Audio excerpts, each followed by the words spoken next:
Om Shanti. Book का नाम है स्वर्ग में आमंत्रण। इसका दूसरा भाग इस वीडियो में सुनेंगे और पढ़ेंगे और चित्र देखते जाएंगे साथ साथ में। परिवार और जीवन। स्वर्ग में परिवार में 4 व्यक्ति ही होते हैं, माता पिता और 2 बच्चे, एक बच्चा और एक बच्ची। स्वर्णिम युग में न कोई अविवाहित और न अकेला होगा, न कोई तलाकशुदा होता है। स्वर्णिम युग में शादियां बड़ी वैभवशाली होती है। देवताओं के लिए यह सबसे बड़ा और बहुत शानदार उत्सव होता है। स्वर्ग में शुद्ध पारिवारिक जीवन होता है। पति और पत्नी के बीच पूरी तरह से संबंध पवित्र होते हैं। हर चीज नियम व कायदे के अनुसार होता है। एक निश्चित आयु पूरी होने पर मनुष्य की शादी होती है। फिर जब दंपति अपना आधा जीवन जी चुके होते हैं तब उनका पहला बच्चा जन्म लेता है। पहला बच्चा निश्चित ही लड़का होता है। 7-8 वर्ष के बाद लड़की का जन्म होता है। बच्चों का जन्म योग बल से होता है। स्वर्णिम युग देवी देवताओं की धरती होती है जहां जन्म निष्पाप होता है। यही एक सबसे बड़ी बात है जो सतयुग और यह पुरानी दुनिया को, स्वर्ग और यह पुरानी दुनिया के बीच में जो सबसे बड़ा जो तफावत है, सबसे बड़ा जो डिफरेंस है वो ये है। आगे सुनते हैं परिवार और जीवन के बारे में। स्वर्णिम युग में लोग हीरो के महलों में रहते हैं जिनमें खिड़कियां एवं दरवाजे नहीं होते हैं, क्योंकि पूरे वर्ष के दौरान दिन और रात में तापमान में लगभग कोई परिवर्तन नहीं होता है। खिड़कियों एवं दरवाजों पर कुछ हल्के पर्दे होते हैं, अतः महलों में हमेशा हवा ताज़ी रहती है। जो महलों के नज़दीक बागों व बगीचों में उगने वाले फूलों व घास की सुगंध से वातावरण सुशोभित होता है।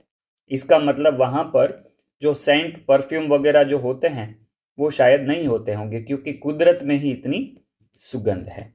बगीचों में उगने वाले फूलों व घास की सुगंध से वातावरण सुशोभित होता है। स्वर्णिम युग की सभी इमारतें सोने व कीमती पत्थरों से आभूषित होती हैं। देवता मोर चिड़ियों के अद्भुत गायन के साथ उठते हैं जो बहुत मधुर होता है। परिवार और जीवन आगे सुनते हैं, साथ साथ में चित्र भी देखते जाएंगे। देवता विभिन्न प्रकार के सुंदर वस्त्र पहनेंगे। वहां हर एक अवसर के लिए विभिन्न प्रकार के वस्त्र होंगे, अतः दिन के दौरान कई बार वस्त्र बदलने पड़ेंगे। स्वर्णिम युग में अद्भुत स्वच्छता होगी। जूतों की आवश्यकता नहीं होगी। उनके कदम मुलायम घास, सोने की रेत व महल के चमचमाते फर्श पर पड़ेंगे जो शीशे की भांति अच्छी प्रकार से पॉलिश की गई होगी। ठीक है, यहाँ पर चित्र भी साथ साथ में देखते जाएंगे सुनते सुनते।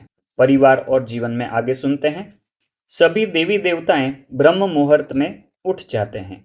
वहां कोई थकावट महसूस नहीं करते हैं। स्वर्णिम युग में आत्मा सदा पवित्र रहती है, अतः मन व बुद्धि पूर्ण शुद्ध अवस्था में रहता है। तो हमारे ब्राह्मण जीवन में भी जितनी जितनी पवित्रता हमारे जीवन में आती जाती है उतना हमारा मन और बुद्धि शुद्ध अवस्था में रहता जाता है, क्योंकि हमको जो भी वहां पर बनना है वो यहाँ से ही बन के जाना है। ठीक है, तो इसका अभ्यास भी हमको संगम युग पे ही करना है। स्वर्णिम युग में सभी कार्य आसानी से एवं कुशल पूर्वक हो जाते हैं। मन व तन को थकाने की आवश्यकता नहीं होती। कोई भी कार्य में वहां पर थकावट का अनुभव नहीं होगा। अतः देवता लोग सोने के समय व ब्रह्म मुहूर्त में उठने के समय खुद को पूरी तौर से तरोताजा व बिना थकावट वाला महसूस करते हैं।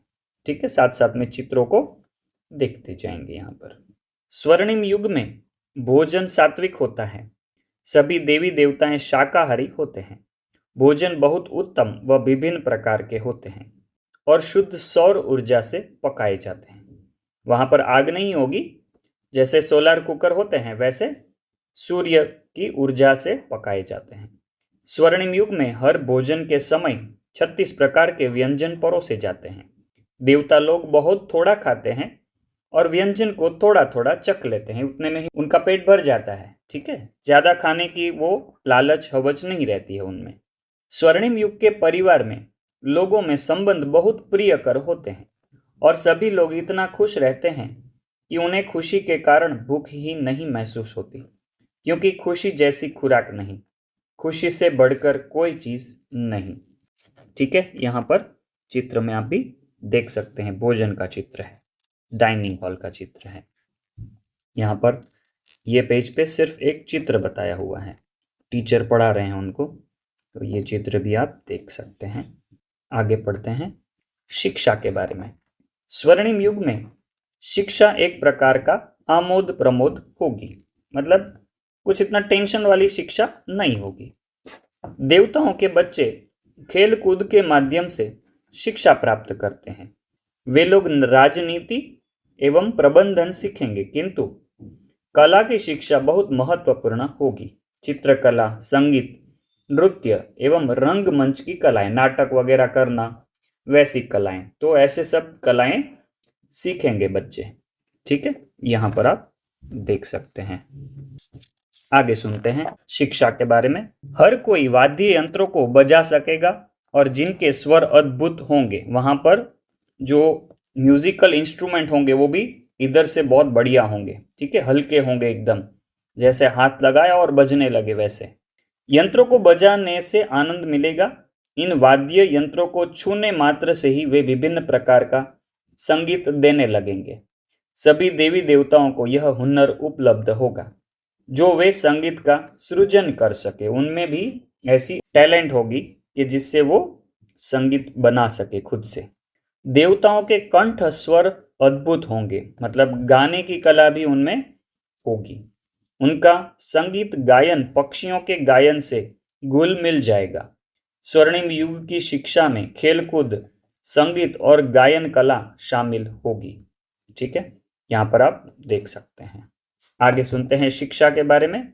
स्वर्णिम युग में अलग अलग प्रकार के नाटक खेले जाएंगे। खेले जाने वाले नाटक मनोरंजन से पूर्ण एवं सुखांतक होंगे। बहुत सी रंगशालाएं होंगी। हर कोई अभिनेता, दर्शक या निर्देशक बन सकेंगे।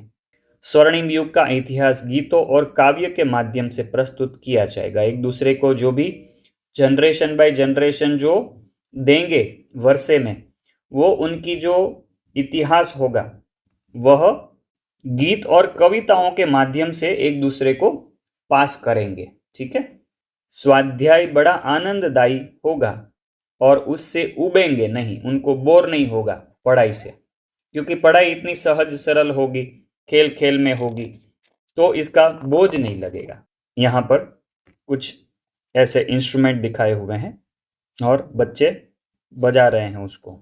यहाँ पर भी ऐसा ही चित्र बनाया हुआ है। यहाँ पर आगे का जो भाग आ रहा है वो कला के बारे में है। ठीक है, स्वर्णिम युग के देवी देवता सभी प्रकार की कलाओं से संपन्न होंगे। ऐसा नहीं होगा कि कोई गायक है, कोई कवि है और कोई कलाकार है, ऐसा नहीं होगा। यहाँ पर क्या होता है कलयुग में, किसी को संगीत आता है, किसी को गाने की कला आती है वगैरह वगैरह। वहां पर सब कोई सब कुछ कर सकता है, बल्कि हर व्यक्ति सभी प्रकार की कलाओं से भरपूर होगा। वह 16 कला संपन्न होंगे। ठीक है, स्वर्णिम युग में सभी प्रकार की कलाएं अपनी पूर्णता की अवस्था में होंगी। संगीत के वाद्य यंत्र हीरों व कीमती जेवरों से आभूषित होंगे और शुद्ध होने से बने होंगे।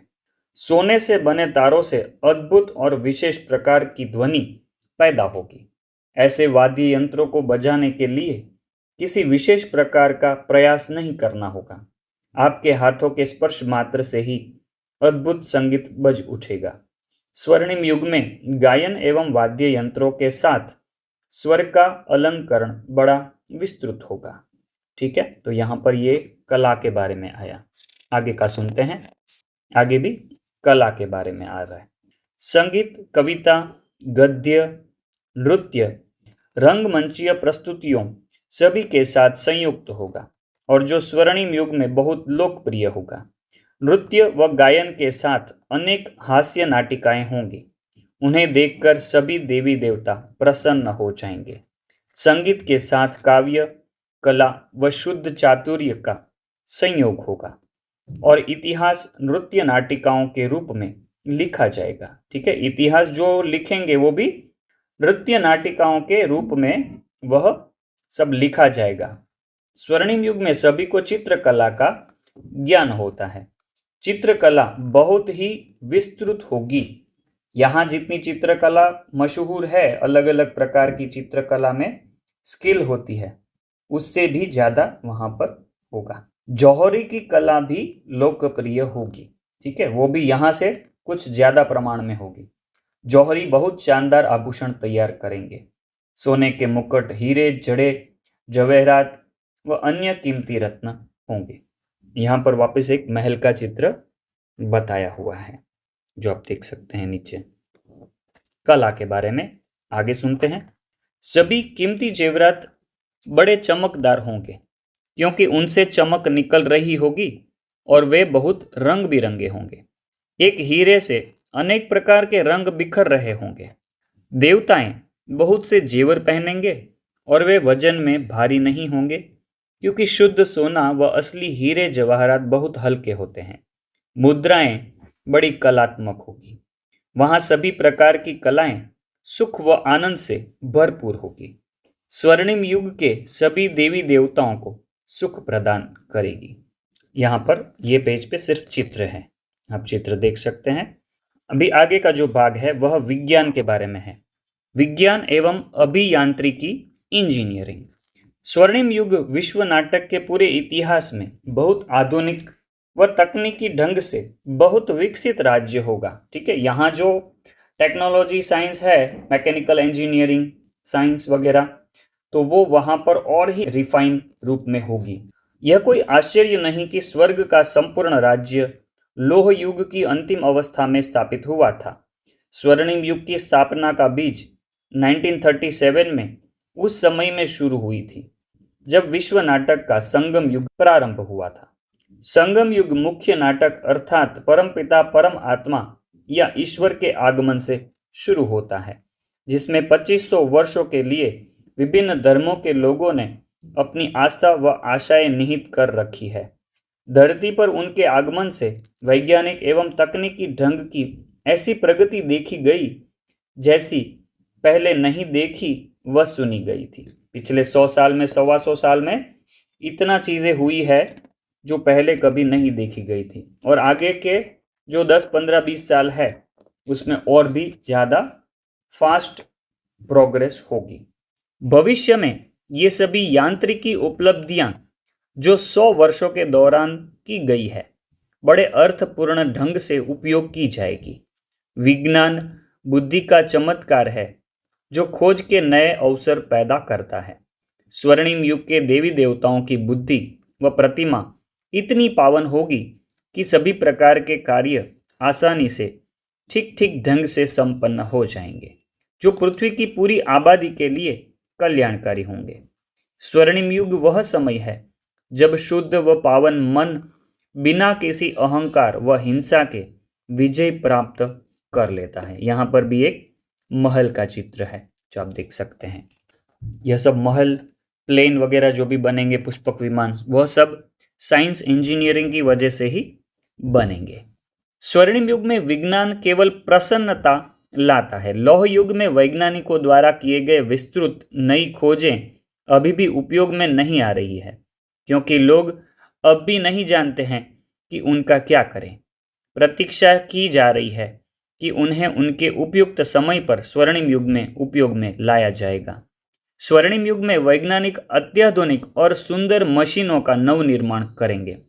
सभी कुछ सुरक्षित एवं शुद्ध आणविक और सौर ऊर्जा पर काम करेगा। एटॉमिक एनर्जी और सूर्य ऊर्जा पर सब काम होगा, सोलर पावर। स्वर्णिम युग में धरती व पानी पर यातायात नहीं होगी, मतलब जो रोड ट्रांसपोर्ट है वो बंद हो जाएगा और वाटर ट्रांसपोर्ट है वो भी बंद हो जाएगा, सिर्फ एयर ट्रांसपोर्ट। सारा यातायात वायु मार्ग से होगा। विमान पूरी तरह से सुरक्षित होंगे, फुल सेफ, ठीक है, कुछ क्रैश का कुछ चांस नहीं।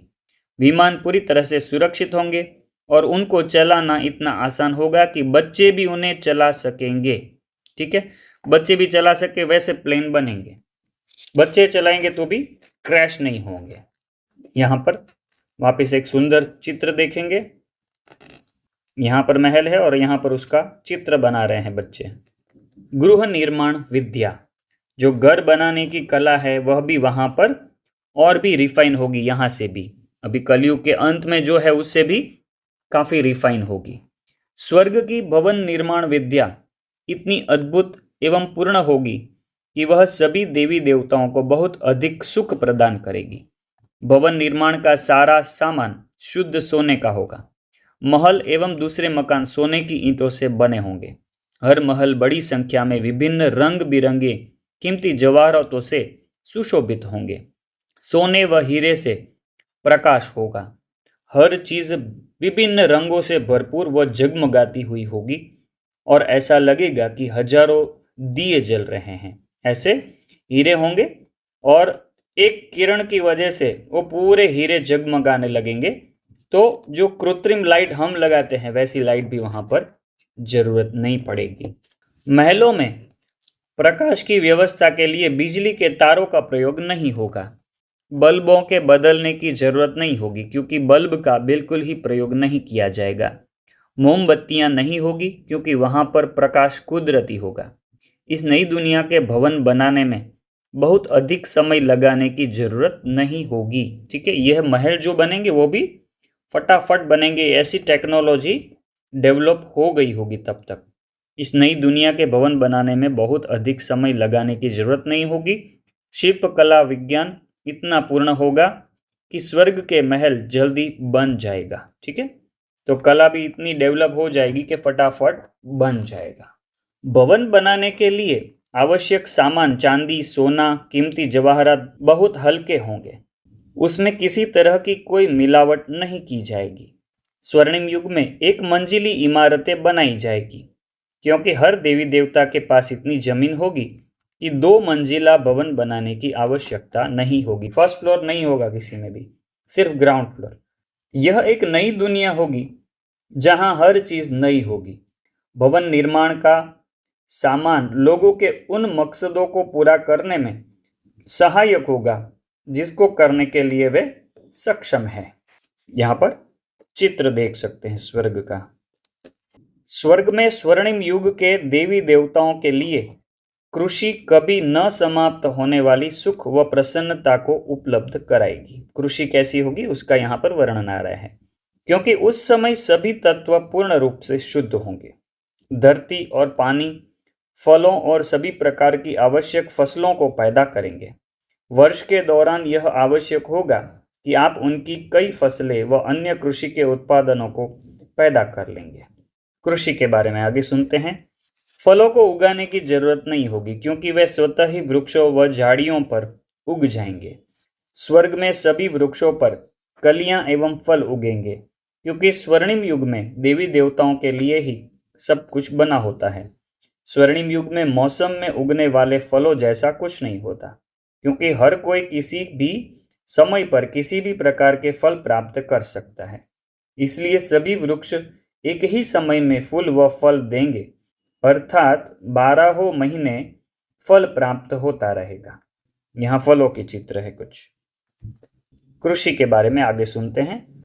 स्वर्णिम युग में जमीन की सिंचाई कृत्रिम प्रकार से नहीं की जाएगी।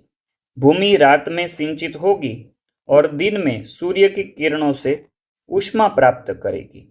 स्वर्ग में घरेलू पशु हरे हरे चारागाहों में खाते हुए घुमा करेंगे और उनका दूध उत्तम प्रकार का होगा और यही से दूध की नदियों का बहने का मुहावरा संसार में आया। स्वर्णिम युग की दुनिया में सब कुछ भरपूर होगा। वहां किसी प्रकार की कोई कमी नहीं होगी। किसी भी समय किसी भी प्रकार की खेती से संबंध पदार्थ उपलब्ध हो सकता है। यहाँ पर खेत का एक चित्र बताया है। यहाँ पर एक पेज पे अलग से पूरा चित्र है। अभी चालू होता है सिल्वर एज, मतलब त्रेता युग। रजत युग 1 जनवरी 1250 को तब प्रारंभ होता है जब चंद्रवंश सूर्यवंश को विस्थापित करता है। मतलब चंद्रवंशियों ने सूर्यवंशी को विस्थापित नहीं किया, मगर सूर्यवंशी की जगह पे चंद्रवंशी का राज्य आ जाता है। बाबा ने बताया हुआ है कि सूर्यवंशी खुशी खुशी से चंद्रवंशियों को अपना राज्य देंगे। जब चंद्रवंश के सम्राट एवं साम्राज्ञी आते हैं, तब सूर्यवंश के सम्राट एवं साम्राज्ञी उनको यह कहते हुए सिंहासन पर बिठाते हैं कि अब राज्य करने की आपकी बारी है। चंद्रवंश का राज्य स्वर्ग है, परंतु वहां की आत्माओं में शक्ति और शुचिता का थोड़ी सी कमी पाई जाती है। चंद्रवंश तब राज्य शुरू करता है जब पूर्णता की 2 कला घट जाती है, मतलब हम 16 कला से 14 कला आत्माएं बन जाती हैं और 14 कला शेष रहती है, और आयु घटकर 100 से 125 साल, बाबा ने बहुत बार बताया हुआ है कि 100 से 125 के बीच में आयु रहती है। आयु घटकर 100 वर्ष की रह जाती है और रजत युग में देवता 12 जन्म लेते हैं। चंद्रवंश की सरकार 1250 वर्ष तक चलती है। इस शासन की अवधि के दौरान स्वर्ग की आबादी बहुत तेजी से बढ़ती है और रजत युग के अंत में देवताओं की आबादी 33 करोड़ हो जाती है। ठीक है, तो यहाँ पर त्रेता युग का वर्णन आ रहा है। आगे सुनते हैं। क्या यह अद्भुत समय कभी आएगा? यदि हम पुराने समय से लेकर अब तक के पैगंबरों और वैज्ञानिकों की तरफ गौर करें तो नए सुंदर संसार की तारीख जिनके बारे में नोस्ट्राडेमस ने कहा था वह सबसे महान समय होगा, ऐसा उन्होंने कहा था कि वह सबसे महान समय होगा और 1-2 वर्षों के फर्क पर लगभग एक बिंदु पर मिलेगा, वो बहुत करीब है। यदि हम उस संसार में रहना चाहते हैं, आनंद करना चाहते हैं, तो हमें उस भावी संसार के लिए अपने को योग्य बनाना चाहिए और जितनी जल्दी हो सके उसका प्रयास करना चाहिए, क्योंकि समय किसी का इंतजार नहीं करता है। वह हमें हर दिन, हर घंटे, हर मिनट लोह युग के, आयरन एज के अंतिम दृश्यों के करीब ला रहा है। तब शांति एवं संपत्ति का राज्य होगा और बरजबरी का युद्ध आधा खत्म हो चुका होगा। जैसा कि मिस्टर नोस्ट्राडामस ने 10 सेंचुरियां 12 कार्टेन में लिखा था, अर्थात विश्व नाटक चक्र के आधे अर्थात 2500 वर्षों में स्वर्णिम युग व रजत युग के दृश्यों को, जो मानव जाति के इतिहास के सबसे सुंदर दृश्य होंगे, वह दिखाए जाएंगे। उस समय को कैसे हासिल करें? यहाँ पर संगम युग का वर्णन आया है कि यह संगम युग में सबका कल्याणकारी परम पिता परमात्मा अपने बच्चों को कर्म बंधनों से मुक्त करने के लिए आता है और उन्हें नई शुद्ध और सुंदर दुनिया में ले जाता है। केवल वे जो स्थानांतरण के पथ पर जाना चाहते हैं, जो शुभ एवं सर्जन, दया और प्रेम के प्रति सद्भाव रखते हैं, विश्व नाटक के स्वर्णिम युग में प्रवेश पा सकेंगे। इस समय किए गए प्रयास आत्मा को जीवन की गुणवत्ता के नए स्तर तक ले जाएंगे। अब हर कोई अपनी इच्छा से अपना भाग्य बना सकेगा। यह हीरो जवाहरातों के संग्रह का, कर्मों के हिसाब को बंद करने का और आत्मिक अवस्था को ठीक करने का समय होगा। हकीकत में वो हर चीज जैसे सद्गुण, आदतें, हमारी आकांक्षाएं, दुनिया के प्रति दृष्टिकोण को हम नई दुनिया में अपने साथ ले जा सकेंगे, जो हमने बचत के रूप में अपनी चेतना में संग्रह की है। यहाँ पर जैसा बनाएंगे हमारा संस्कार और आदतें, वैसी वहाँ पर जाएगी। इस आधार पर हम विश्व नाटक के इस या उस युग में प्रवेश पाएंगे। यदि हम उस चक्र के चारों ओर यात्रा करना चाहेंगे, स्वर्णिम युग जिसकी प्रथम कृति है, तो हमें उस अवसर का उपयोग करना चाहिए जो हमें संगम युग में प्रदान किया है। यदि हम महान पैगंबरों व समय की मांग को सुने और नई अच्छी दुनिया के लिए तैयारी शुरू कर दें, तो उनके द्वार हमारे लिए खोले जाएंगे। अब तुम्हें स्वयं को बदलने, अपने संबंधियों और करीबी लोगों को मदद करने का समय आ गया है, जिनको तुम प्रेम करते हो और चाहते हो कि वे भी वैसा ही करें। यदि हम एक साथ मिलकर ऐसा करें तो हम अपने पृथ्वी पर शांति की स्थापना और सुखद भविष्य का निर्माण कर सकते हैं। सभी पैगंबर मानव जाति के भविष्य के बारे में एक मत है। यह आवश्यक नहीं है कि शांति के लिए हाथों में हथियार लेकर संघर्ष किया जाए। यदि आप लोगों को हितकारी विचारों के साथ उत्साहित करते हैं तो आप शांति के लिए गंभीर प्रयत्न कर रहे होंगे और कोई रास्ता भी नहीं है। हम एक दूसरे के प्रति सद्भावपूर्वक व्यवहार करें और प्रेम से उनकी मुक्ति का प्रयास करें। अगर हम यह सीधी सी बात नहीं समझ सकते तो हमें विश्व के कठोर नियमों को सहना पड़ेगा, लेकिन तब तक देर हो चुकी होगी और वह जानकारी हमारे लिए महंगा होगा। विश्वविख्यात संत वंगा ने ऐसा कहा था, अतः हमें असावधान नहीं होना चाहिए। यह वह समय है जब सद्गुणों का संग्रह करना चाहिए। भविष्य सहृदय लोगों के लिए है। वे एक अच्छी दुनिया में रहते होंगे जिसकी अभी कल्पना नहीं की जा सकती। परमपिता परमात्मा सबका कल्याणकारी हम सभी बच्चों के लिए अपनी हथेली पर स्वर्ग लेकर आया है और हमें वहां जाने के लिए आमंत्रित करता है। वह हर किसी को, भले ही उनकी कोई राष्ट्रीयता या संप्रदाय, आयु या सामाजिक पद हो, हकीकत में उसके लिए हम सब बराबर हैं। हम उसके बच्चे हैं। शुभ यात्रा। यहाँ पर कुछ चित्र हैं जो हम देख लेंगे इस वीडियो में। उसके बाद यह बुक की समाप्ति होगी। यहाँ पर स्वर्ग की एक फैमिली का चित्र है। यहाँ पर जो बुक शुरुआत होती है वहाँ पर भी कुछ स्वर्ग के बारे में जानकारी है जो हमने कवर नहीं की है, क्योंकि वहाँ पर सिर्फ स्वर्ग के बारे में क्या क्या मान्यताएं हैं वह यहाँ पर बताया हुआ है। स्वर्णिम युग की यादें ऐसे करके कुछ पन्ने हैं जो हमने नहीं कवर किए हैं इस बुक में। यहाँ पर स्वर्ग के चित्र हैं वो आप देख सकते हैं। यहाँ पर प्रस्तावना भी है। प्रस्तावना 4-5 पेज की, वह हमने कवर नहीं की है, वीडियो में कवर नहीं की है हमने। जो लेखक ने, जिन्होंने ये बुक बनवाई है, उन्होंने यह सब प्रस्तावना लिखी है जो हमने कवर नहीं की है। और यह जो भाग है स्वर्णिम युग की यादें, जो लेखकों ने क्या लिखा है या हमारे जो पुरानी किताबें हैं या धर्म ग्रंथ है उसमें क्या क्या स्वर्णिम युग के बारे में बातचीत आई है, वह यहाँ पर आता है जो हमने कवर नहीं किया है। अगर आपकी इच्छा होगी तो कमेंट करिएगा, तो वह भी एक अलग से वीडियो में कवर कर लेंगे। कुछ पेजेस है उसके, स्वर्णिम युग की यादें ऐसे करके। यहाँ से मुख्य भाग यहाँ से चालू होता है 25 नंबर पेज से। आगे के जो भी पेज हैं वो हमने कवर नहीं किए हैं। आपको इच्छा होगी तो कवर करेंगे, आप कमेंट करिएगा। अगर बहुत लोगों ने रिक्वेस्ट किया तो ज़रूर कवर करेंगे। ओम शांति।